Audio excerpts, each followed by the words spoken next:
County mother is turning pain into purpose after her son was killed by his own father in September of 2021. And Katie Hall has never spoken on camera about her loss until today. Our Julie Dunmeyer shares how she's working to make a difference. Yeah, it is all in the name of that little boy, Dylan Thebo, who was just 3 years old when his father, Derek, shot and killed him before turning the gun on himself. Ever since, Katie Hall, Dylan's mother, has been on a mission, finally ready after some time to share her story.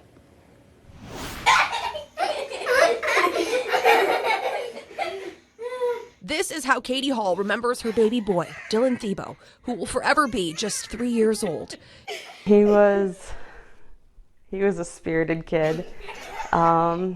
He loved to sing, loved to dance, loved his mom and his big sister, loved to ride his bike and play soccer. He was full of life, and unfortunately, that was cut short way too soon.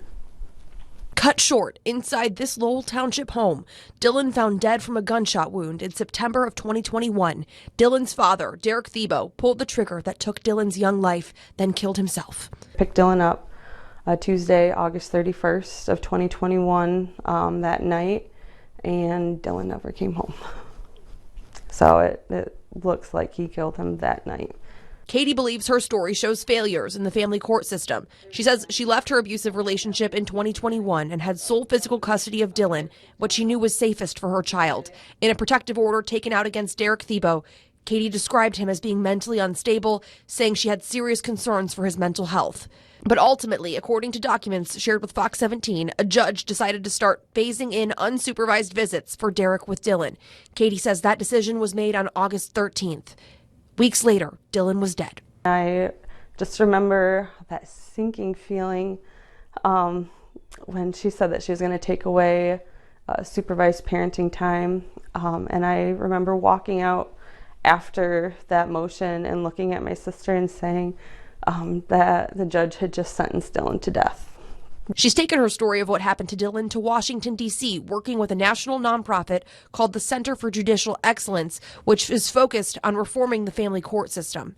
I remember when I first read the story of Dylan and Katie, and it just broke my heart. We are tracking these cases all over the country. They're coming in every 6 days. On average, a child is being murdered by a parent.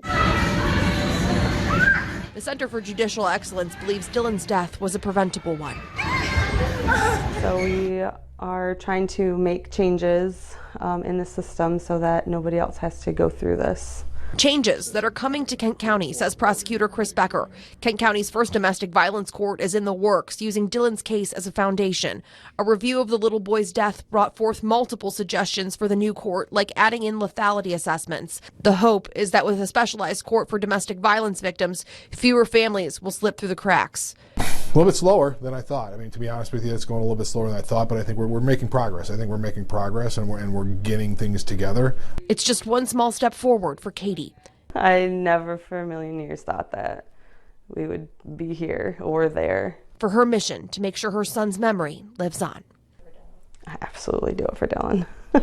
I do it for Dylan, and I do it for every child that has gone through the system and lost their life because they weren't protected. In Grand Rapids, Julie Dunmeyer, Fox 17 News.